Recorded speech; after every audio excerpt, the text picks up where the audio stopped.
Hey guys, Ryan here, and today I'm going to be bringing you a video in the Kranvagn. Now, I'm on Halluf.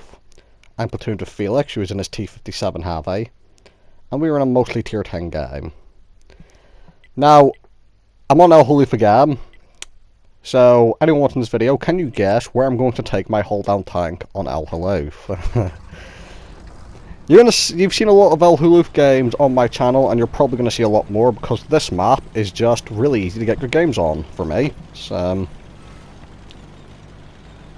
you'll see, heading to the heavy corner, both me and Felix, as well as a couple of other teammates. And the nice thing about the Kranvagn is, as well as being a hold-down tank, and possibly the best hold-down tank in the game, unlike things like a Super Conqueror, the Kranvagn is actually pretty fast as well, especially going downhill. So you can actually get to the position really fast, which is nice, because if you can get there fast enough, you can shoot at people as they cross over to try and get to the one line. And the Kranvagn is very much able to get over here faster than most heavy tanks. You know, a machine, I was going to say a 50B, but that's technically not a heavy tank anymore, it's a medium, although let's be honest, we all still know it's a heavy tank, because no stats were changed. So, in the actual heavy tank, pretty much the machine's probably the only one that's going to be able to outpace a Kranvagn. Get into position and waiting, and just this thing's 12 degrees of gun depression at this location with the turret armor. Enemy light tank had a lot of fun with the artillery. See, I'm fully loaded, just waiting. Now there are a couple Death Stars here, and I should mention this is after the nerf. I bounced the first shot off the Chieftain, but Felix is here too. He gets the tracking shot, I set him on fire. I then set him on fire for a second time, so that poor Chieftain got tracked in front of two tier 10 autoloaders and got set on fire twice.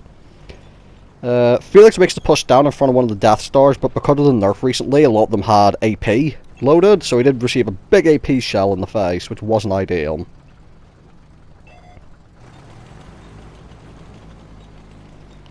Now again, the 705A is trying to engineer some gun depression for himself. I'm soon to be reloaded. And waiting to see if any more enemies are going to try and cross, and it's looking like 705's looking to cross. 705A on our team nudges into me, but I wouldn't have got the shot off anyway. Now, I heard that Death Star fire, so because I know he's fired,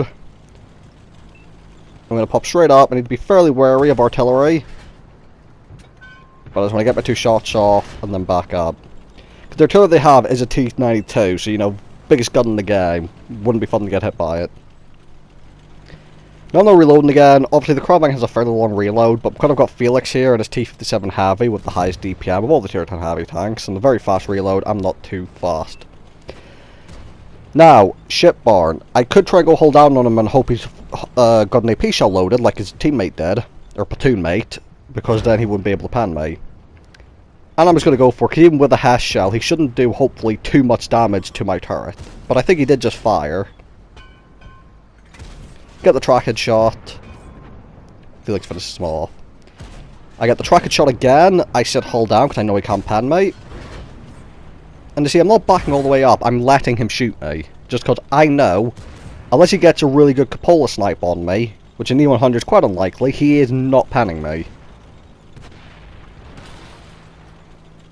Now, there's another E100 around the corner. I've decided and said to Felix, I'm just going to go for the track. I don't care about damage, I'm just going to track him and get the assistance.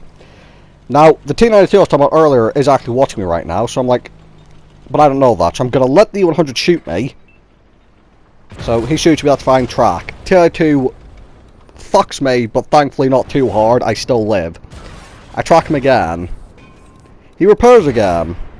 So, unfortunately for me, the E100, who was going to die there's nothing he could do, had two repair kits and used them both to stop me getting assistance damage. A little bit sad, but what can you do? So it could have been a better game if the E100 just accepted his fate. But at the same time, I should just be thankful the artillery didn't kill me. Now, you're going to see, we're moving. I am quite scared still because they have a machine. And obviously I'm not on very many hit points. The machine's on a lot of hit points. So I back up, get out the way of the machine. However, because of my low hit points, and how far away the enemies are, and the fact they're quite fast, I'm going to skip to the end of this video because I am now no longer going to do anything else of note. I'm going to drive over there, but I'm not going to get there in time to deal with anyone. The other thing about this game is I didn't have to fire any premium rounds, which is always nice.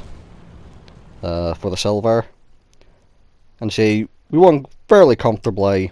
And in this game, apart from the artillery shell, I think I played it pretty well. 75k profit, 4400 damage, 2000 assist, 1500 block. No kills though, so hardly any experience. So Felix actually came above me because of all his kills. But for marks of excellence, that was a good game. That's all I'm really fussed about. So thank you guys for watching. Hope you guys enjoyed the video. And I'll see you all in the next one.